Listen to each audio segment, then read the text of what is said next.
Hi, friends, it's Annie Grace, and I am the author of This Naked Mind, and I am answering readers' questions.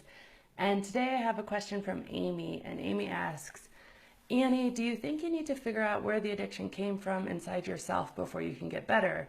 In other words, all the stuff that made us want to drink to numb, does it all have to be revisited, or can we just pick up and move on? And I think it's a really good and profound question. And the answer is probably not the same for Amy. You're here and I'm answering your question. Yay.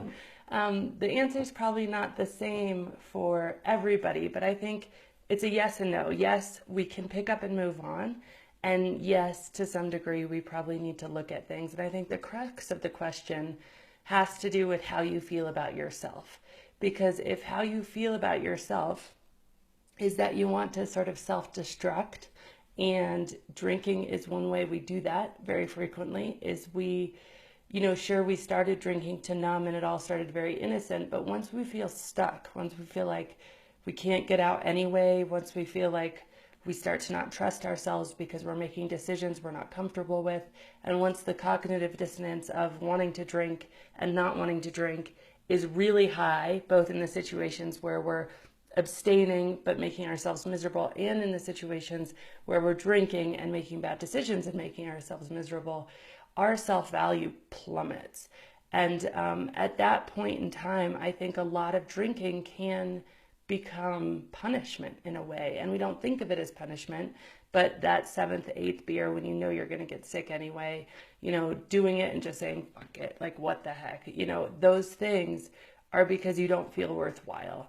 And so if there's things in your life that have led you to not feel worthwhile, I think they need to be addressed. The good news is that I think that you can overcome, say, an alcohol addiction and open up a lot more space in your mind and life to kind of deal with these things in a much healthier place.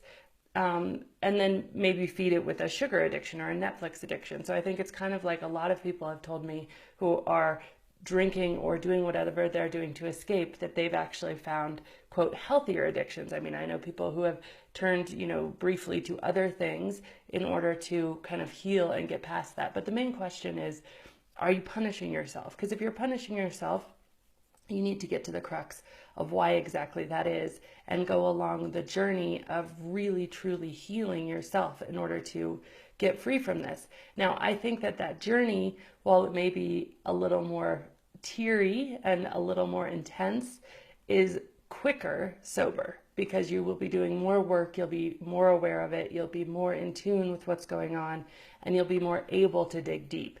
If you continue to drink, you won't be able to make progress. It will be like 2 steps forward, 1 step back, or sometimes even 1 step forward, 2 steps back, because the alcohol is going to be messing with all the parts of your brain that you need to really heal that.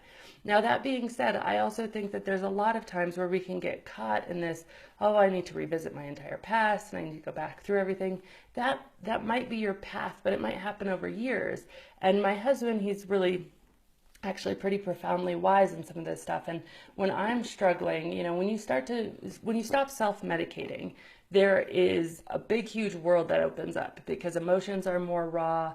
All of your feelings are more on the surface. Things that you didn't think used to bother you start to bother you, and you have to start to look at yourself, because there's just no escape. I mean, no matter how many M&Ms or Skittles you eat, it does not have the brain numbing capacity that alcohol does. So he said, at a minimum, before you decide to do whatever you're going to do to medicate yourself, because, he's kind of generally more supportive of me not being completely upset. He goes, you need to think about the absolute basics. And I think so often we assume that our bodies and minds just should be able to do everything all the time without the right and proper care. And to be honest, I think we've been raised in a society that's such kind of a quick fix entitlement society that in a lot of ways we weren't even taught the proper care. I mean, sure, there was probably a, nutrition pyramid at school, but we weren't actually taught how to care for ourselves. And so part of this journey into sobriety is really about growing up. And it's about growing up in the sense of like, okay, I have this body and this brain, and in order for it to get me through the day without poisoning it and self-medicating it, I need to learn how to take care of it. And so my husband says there's 3 major things. And ironically, he's been telling me this for years, but I've been reading lots and lots and lots on the topic. And across the board, all the scientists agree that there's three major things. And the first one is exercise, and it's exercise of both your mind and your body. And so body exercise, scientists have proven that just one time a week, it's as close to a wonder drug for self-control as scientists have ever discovered. So the effects of exercise are absolutely immediate. They've put people on treadmills. 15 minutes on a treadmill makes cravings reduce by, I think, like 70%, which is crazy. It's been proven to be as powerful an antidepressant as Prozac, and exercises actually increases the parts of your brain that help you get better. So both gray matter, so brain cells are increased, and the white matter, which is interestingly the insulation on your brain that helps your neurons fire better and communicate with each other, makes things more clear, happier, those actually increase as well during exercise. So exercise is a really big deal. And the really cool thing is that there's lots of evidence coming out from all sorts of different studies suggesting that even something as little as 1 minute a day of very intense exercise can have some of the same benefits. So we do Taekwondo, and our grandmaster, he says, do something where you jog in place as hard as you can, just really go for it for 40 seconds, breathe for 10 seconds, and do it for another 40 seconds. And he says, do this twice a day. This is the only prescription you'll ever need. And it's really true. It's literally 80 seconds of exercise, very intense exercise, twice a day, and it's incredible the amount of how much that makes you feel better. And then, of course, mind exercise. So just 5 minutes of focusing on your breathing, closing your eyes and focusing on your breathing once a day has just phenomenal benefits. 3 hours in total of doing this, so 5 minutes once a day, so that would take you 6 weeks. If you did it 10 minutes, it would take you 3 weeks. It leads to improved self-control in basically all areas of your life.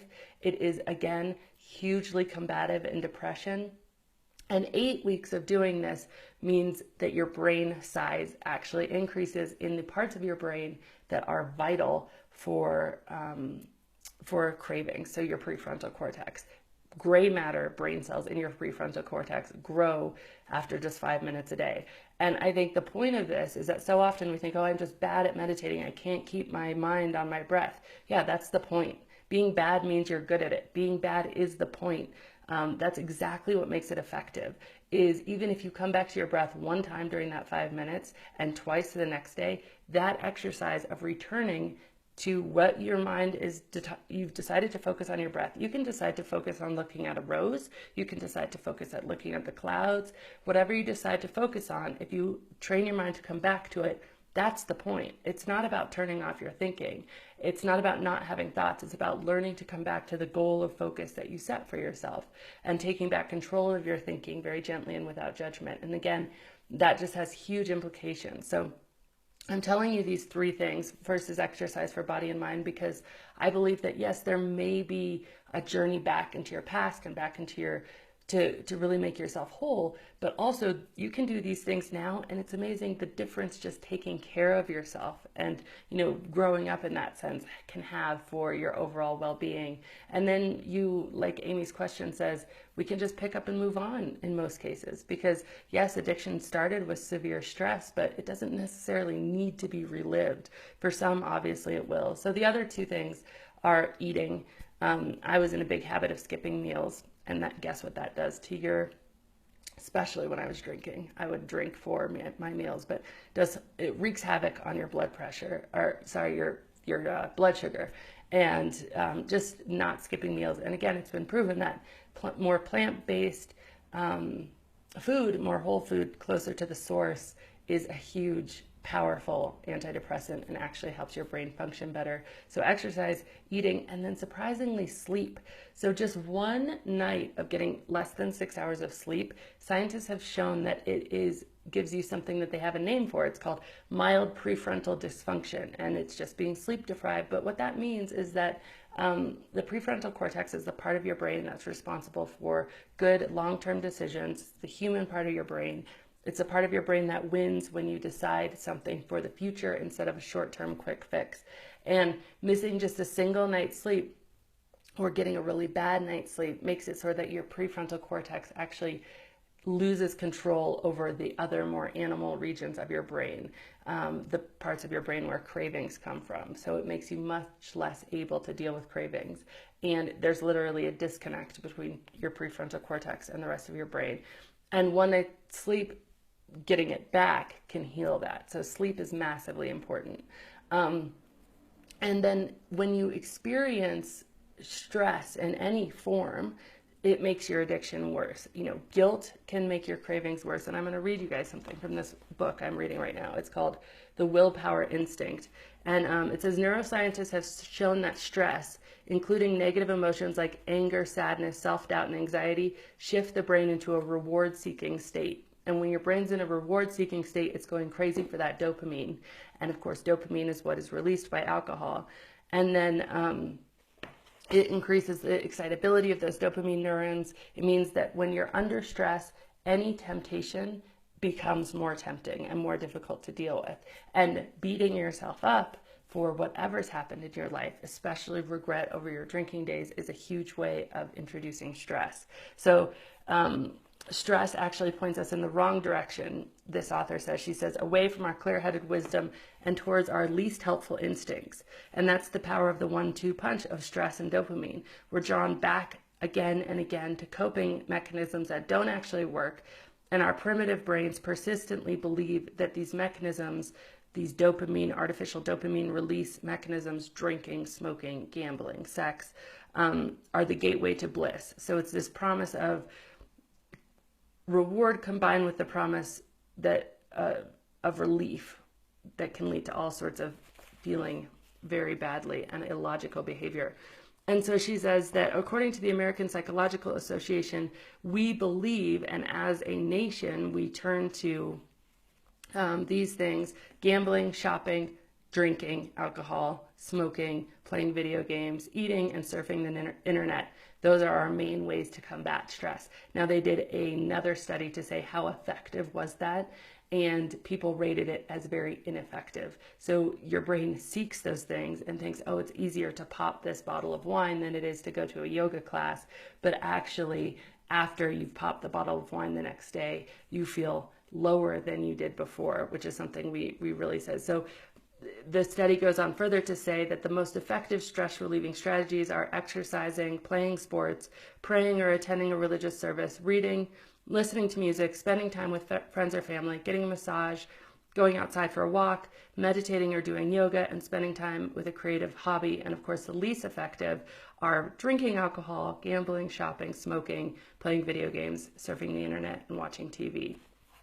And so the least effective just release dopamine, and dopamine, of course, isn't a reward in itself. It's just the promise of a reward. And the most effective release serotonin, GABA, the feel-good hormone, oxytocin, and they help shut down the brain's stress response and reduce the stress hormones in the brain and introduce healing and relaxation.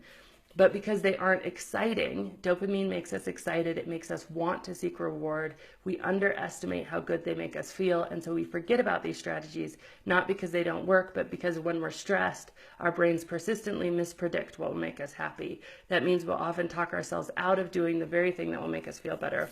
So I have a little strategy for you on this, and that is give yourself one time when you're feeling really wanting to let into a craving, really stressed, really upset about whatever it is you're upset about, because this look back onto your past on everything that got you into addiction, it's fraught with stress. So if you're going to do it, you need to be taking very good care of yourself when you do it. And make a determination that, okay, I'm going to do this other thing that I know has historically relieved stress for me. For me, it's running or exercise. And then right after you're done, get out your phone and leave yourself a voice memo about how you feel about making that decision instead of drinking, about how you feel physically, about how your mental state is, and record that and give yourself that inspiration for the next time, because your own voice and your own experience and your own words are going to be infinitely more powerful than any book you read or telling you anything. Oh yeah, I remember. I did feel really good that last time. So I think the overall question is that part of your path may be going back into your history, but in order to do that effectively without stressing yourself out, the most important thing right now, I would say, is to ensure that you are, as you would take care of a baby or take care of a child, taking care of yourself with eating right, getting enough sleep, managing your stress, and then exercising your brain and body. And just not assuming, I mean, it's so easy for us to assume in today's society that we can just do everything. We're told from every angle that we should be doing more, quicker, faster. And actually, really, you should just be slowing down and taking care of yourself. And then maybe you won't have to go back as far or as deep. And when you do, you will be much more prepared to deal with it. So no, I don't think you need to, and I think stopping drinking in order to give you the space inside to deal with all of the stuff that got you into your drinking problem in the first place is really important. But stopping it without finding other ways to cope and other ways to take care of yourself and other ways to deal with the things you're self-medicating for, it probably won't work over the long term.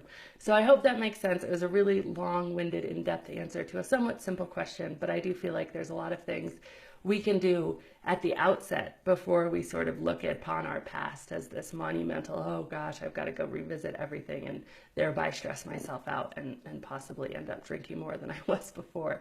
So anyway, thank you so much, Amy, for the question. I'm so glad you got to join live. And this is Annie Grace answering readers' questions, and have a great day.